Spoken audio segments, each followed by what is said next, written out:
Okay, so today we're going to look at VSEPR theory, and it's the valence shell electron pair repulsion theory. That's what it stands for.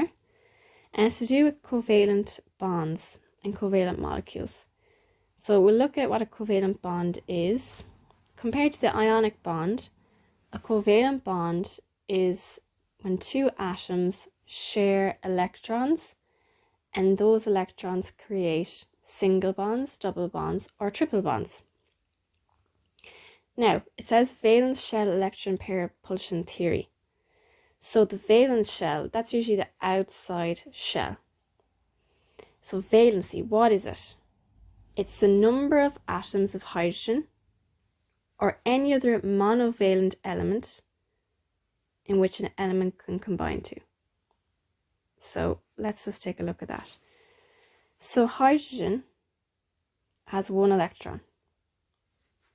It's possible that that electron can create one bond with another. Okay, so hydrogen only has one electron.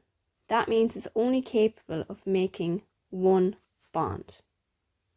So we say that it has a valency of 1. Let's look at group 7. Let's look at chlorine. Chlorine has 7 electrons on the outside. It wants one more electron. But the rest of them are all in pairs apart from this fella. So, if I was to bond hydrogen, that has one electron there, and chlorine together, they'll make one bond only. Hydrogen can only make one bond because it has a one electron. And chlorine can only make one bond because it only has one free electron that's not in a pair. And also, it only wants a maximum of 8 electrons in the outer shell. So if we count them up, at the moment it has 1, 2, 3, 4, 5, 6, 7, 8 electrons. Whereas hydrogen is on the first shell, which only can hold 2 electrons, and it's got 1, and that 1 from chlorine as well. They're sharing in this bond. There's only 2 electrons in the middle there. Okay, so let's look at group 6, oxygen, for example. Oxygen has 6 electrons around the outside. It has 2 electrons that are not in a pair. And we don't put them in a pair because it does want 8 electrons. Okay, so it's going to want to bond to something else to give it those 2 extra electrons. So we say it has a valency of 2. And nitrogen has 5 electrons on the outside. So it only wants a maximum of 8 electrons, and it has the potential to make 3 bonds. And therefore it'll have 8 in total. So it has a valency of 3. Valency basically means how many bonds can this atom make. Let's look at carbon. Carbon, 1, 2, 3, 4. So it wants another 4. So we say it has a valency of 4. Okay, now let's look at boron.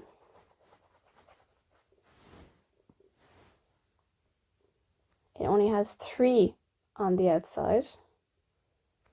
So it wants 8, but it can only make 3 bonds. So boron's not going to have the 8 electrons on the outside. It has maximum 6. So it has a valency of 3. And so does aluminium. Okay, so that's how you do those ones, and that's what valency is. You'll need to know that for the VSEPR theory. We'll get on to the next bit. Okay, so covalent bonds are bonds that are made from non-metals and non-metals. So remember from last time, the staircase, this side is non-metals and the other side is metals. So your covalent bonds are always going to be non-metals with non-metals. So HCl, hydrogen, even though it's over here, is a covalent bond. And they're sharing the electrons. So let's look at bonding carbon and oxygen together, if you're asked to make a molecule out of those two. So first of all, we have to look at carbon. And remember the valency of all of these. So carbon has a valency of 4. So that means it has 4 electrons on the outside, the valence shell.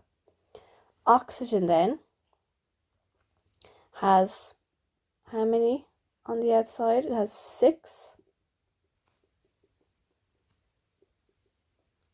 And it wants to have, it has a valency of 2. So when you're doing this, you always put the element with the highest valency in the middle and then work around it. So carbon has a valency of 4. Okay, so it wants to make 4 bonds. Oxygen has a valency of 2. So it wants to make 2 bonds. So what I'm going to do is, sometimes this takes trial and error. And you can move things around. So I'm going to make carbon dioxide.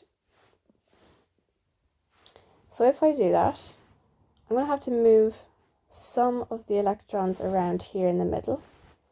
Carbon. Remember it has a valency of 4. And it's in the middle because it's the highest one. I can create a bond here and a bond here. Bond here and a bond here. Now let's check that they're all happy. Oxygen has made 2 bonds and it's got a valency of 2. Carbon has 4 bonds and has a valency of 4, which is good. And the same over here. Everything's happy and the element with the highest valency is in the middle. Okay, these are called dot and cross structures. So if you want to try it and do the dot and cross structure for hydrogen and oxygen, and I want you to make water, H2O. I want you to draw out that and how the dots and crosses will come together. So you should have seen that oxygen has the higher valency, so we're going to put that in the middle.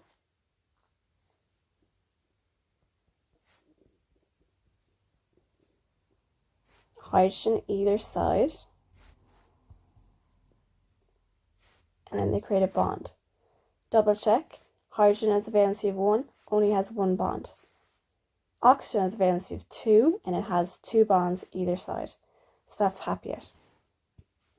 Okay, so I want to bring your attention now to bond pairs and lone pairs.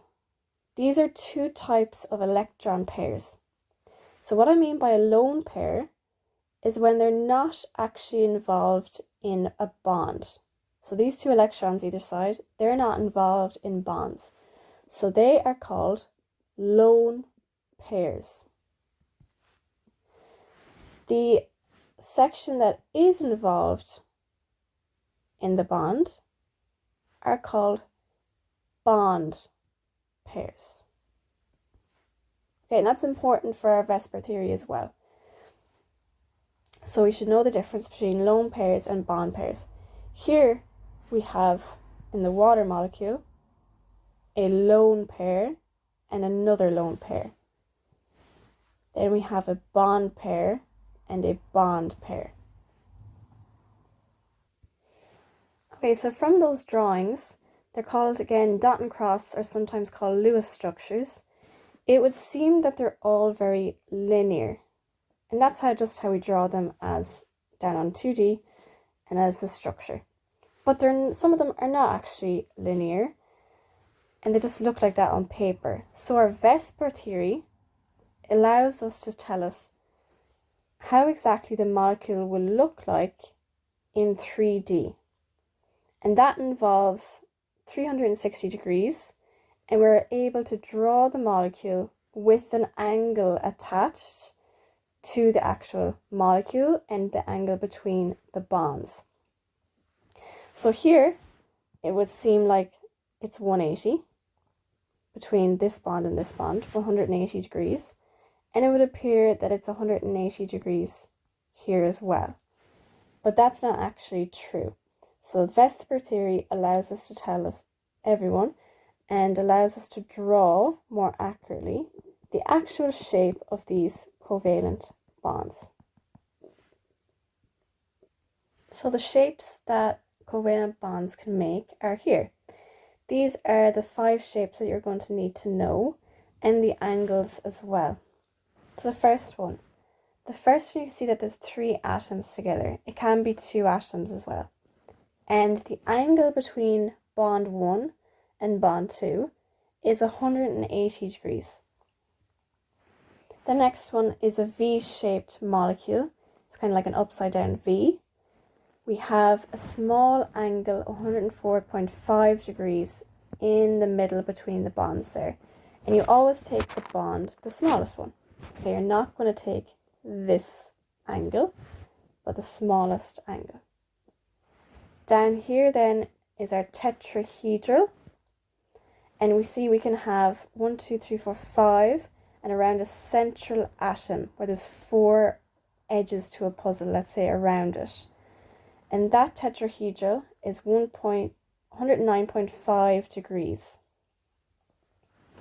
The next one's pyramidal. Again, we're taking the smallest angle, is 107 degrees. Triangular planar, 120 degrees. So these are the orientations in space that we'll need to know for the leave insert. Okay, so we're going to look at water. We need to determine the actual shape of the water molecule. Now you see we've drawn it up here, and to us then that would look like linear, but we'll just have to double check.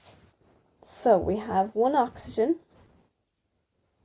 and the oxygen has 6 electrons around it. So I'm just going to write down 6 electrons.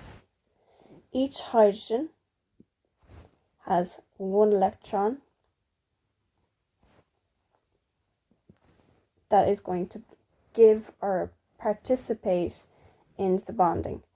Now, it's around the central atom. So what I would do, and what I would suggest doing first, even before you write out those, is actually drawing out your Lewis structure or your dot and cross. So you'd be able to see that oxygen is in the middle because it has the higher valency.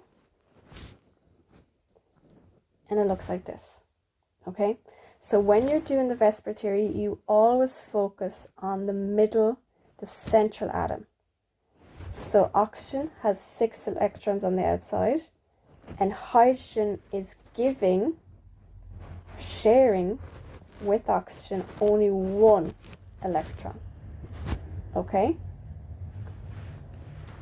Alright, so altogether, 6 plus 1 plus 1 is 8 electrons. In pairs, that would be 4 pairs of electrons. So to look at, is there any lone pairs and how many bond pairs are there? So let's highlight them. Only around the central atom, remember? So there's 1 lone pair, 2 lone pairs. So I'm just going to write that down. 2 lone pairs. Then there's a 1 bond pair, 2 bond pairs, 2 bond pairs. Okay, so just take note if there's any lone pairs around the central atom. Okay, if it was 4 bond pairs, the shape is always going to be tetrahedral with an angle of 109.5. That's the shape of 4 bond pairs. You can see the central atom has 4 bonds around it, and there's going to be no lone pairs if there's 4 bond pairs, because that means the central atom will have 8 electrons around the outside. So that's going to be our benchmark for doing our VSEPR theory. So in this instance, water actually has 2 lone pairs. Now what lone pairs actually do, we'll put them together. Lone pairs are not involved in the bonding at all. And that means they're actually closer to the nucleus of the atom compared to this electron right here, these two. All of these are actually closer to the nucleus. And that means they have a strong repulsion to the bond pairs. They're stronger. So they get to push this bond pair away from them. They repel the bond pairs. So that means you don't get this lovely straight line over here that we've drawn as our Lewis structure. You get something that looks more like our V-shaped molecule. See, that's pushed down there. It's bent. Another word for that is a bent molecule. So that's what the lone pairs do. They repel the bond pairs. Now this is really important. This is a note that you're going to have to remember for all shapes. That one lone pair alters the bond angle by 2.5 degrees. And I just want you to remember that. That needs to be memorized. So if this is our benchmark tetrahedral shape, if we had all bond pairs, it'd be 109.5 degrees. But we actually have 2 bond pairs, and we know that it decreases the bond angle by 2.5 degrees. So we're going to end up with a bond angle of 104.5 degrees instead. Now, what does that mean? What angle does that link up with? And it links up with our V-shaped molecule.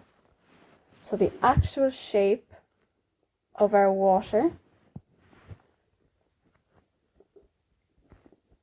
looks like this.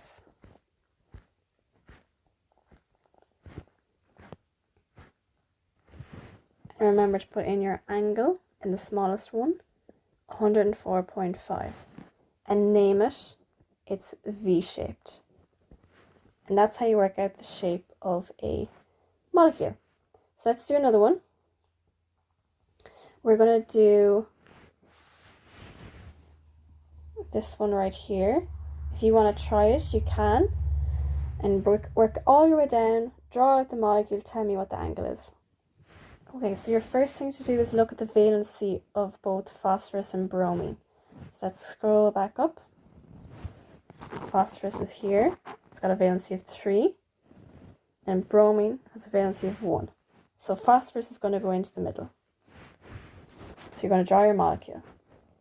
Phosphorus. And it has 5 electrons on the outside. Then we have bromine.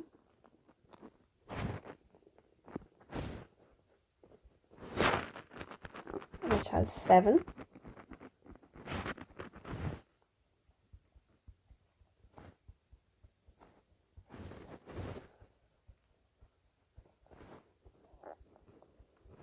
Okay, and then we can see that we have bond, bond, bond. Double check, bromine has a valency of 1, it's only creating 1 bond. Phosphorus has a valency of 3, and it's creating 3 bonds. Okay, so that looks good. Now, let's look at the central atom only for our VSEPR theory. So phosphorus, it's giving us 5 electrons. Bromine, remember you're only thinking about the central atom. That's giving 1 electron. It doesn't matter that bromine has 6 more around it. It's just what's involved in bonding with the central atom. So each bromine is giving 1 electron. 8 electrons total. that means 4 pairs. And if it was 4 bond pairs, that would mean it's a tetrahedral, which would mean it would have 109.5 degrees. Is there any lone pairs, is your next question, around the central atom? Yes, there is. 1 lone pair. That decreases the angle by 2.5 degrees. So your new angle is 107 degrees, which links in with this type of shape. Okay, so the lone pairs would be up here and they'd be pushing down all of those angles downwards. Okay, so that shape is called pyramidal. And you can kind of imagine this shape, even on paper in this structure, looking like it could be a pyramidal. You can imagine those lone pairs pushing all of these little bonds downwards into this type of shape. Okay, so we can do ammonia, NH3. If you want to give this one a go now, you can pause it here and give it a little try for yourself. So remember, first step, look at the valency of all of these atoms. We see that nitrogen has a valency of 3, but it's got 5 electrons on the outside. Then hydrogen is around it. It's a monovalent element, so it only can make 1 bond. Now, you might even be able to figure out the shape looking at that, but we need to show our examiner our work. So nitrogen in the central atom has 5 electrons around it. The hydrogen gives 1 electron each. That's 8 electrons, 4 pairs. If it was 4 bond pairs, it would be tetrahedral with an angle of 109.5. It actually has 1 lone pair, so you're going to take off 2.5 degrees, which gives you 107. And that links up again to our pyramidal shape.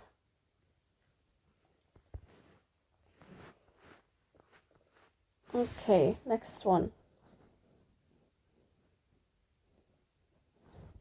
If you want to give it a go to this molecule here. Carbon is the highest valency, so it's going to be in the middle. Then we have 1 hydrogen and 3 chlorines. The hydrogen and chlorine are all monovalent, so they're only going to be able to make 1 bond each. Okay, you might even be able to guess it straight away there. Let's take a look. Carbon, 4 electrons. Chlorine gives 1 electron in the bonding process.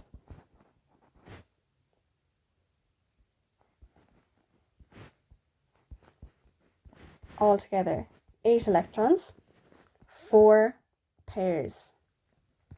Is there any lone pairs? No, there's not. So it's going to end up being tetrahedral with a degree of 109.5. So it can look like this. Now, if you're to be more fancy about it, which you should be, carbon, and let's do hydrogen up the top. We'll come down and do 1 chlorine. Now, if you're trying to do it in 3D, what you do is you're going to make a little tiny wedge like this and fill it in. And you're going to say chlorine. That little wedge represents the bond coming out of the page towards you. And then you can do a little smaller one, a dashed one. And the dashed one shows it going back into the page. And then your bond angle, 109.5 degrees. Okay, so you should draw it like this in the exam, not like this. Okay, this is just for the video purposes. So draw your thick wedge and your dashed wedge in and out of the actual plane of the page to represent the 3D format. Okay, now I'm going to talk you through this example as well, because boron is an interesting element. So boron only has 3 electrons on the outside. That means it's got a valency of 3. You can only make 3 bonds. If it makes the 3 bonds, it only has 6 electrons. So it actually doesn't achieve the octet rule. So let me just draw quickly this little molecule. Okay, so again, central atom, 3 electrons. Each chlorine gives 1 electron into the bonding process. And that's it. That's a total of 6 electrons. So it's not tetrahedral because tetrahedral makes 4 pairs. This is only 3 pairs, max. And it's not a pyramidal because there's no lone pairs. Pyramidals contain lone pairs. So it's not that either. So it takes this shape, the triangular planar. These bonds literally just separate out in a 2D plane to give themselves as much space as possible. And if the whole circle is 360, then the space between the angles is 120 degrees. Okay, so that only happens if, like for this example, where it can only make 3 pairs, it's going to take the shape of the triangular planar. Okay, just another note is that whenever you have a double bond or a triple bond, the double bond and triple bond are so tightly knitted together that it's always going to take a linear shape. Okay, double bonds, triple bonds are always linear. It is always 180 degrees between the bonds. So let's look. In a question, this is in your book as well, possible shapes of XH2. Okay, so X isn't an element or a chemical symbol. It's just a general formula. So something that's bonded to 2 hydrogens. So we know we've got 3 atoms going on here. 1 X and 2 hydrogens. So what are the possible shapes? Well, we could have X in the middle and 2 hydrogens surrounding it in a straight line, which would give an angle of 180.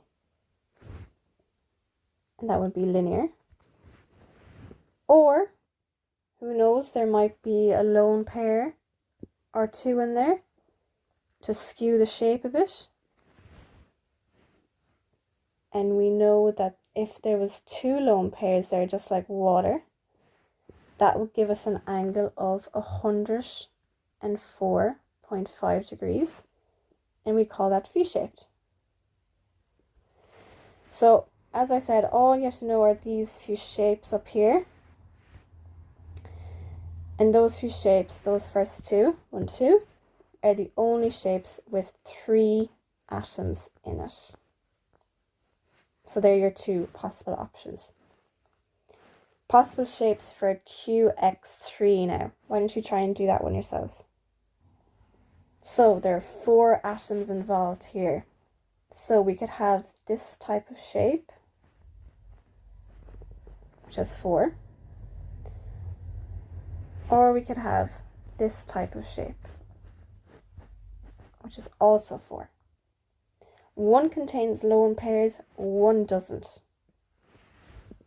This one here contains lone pairs. This is called our triangular planar with 120 degrees as the angle. This is called our pyramidal with 107 degrees, and that contains the lone pairs. Okay, that's the end of the video.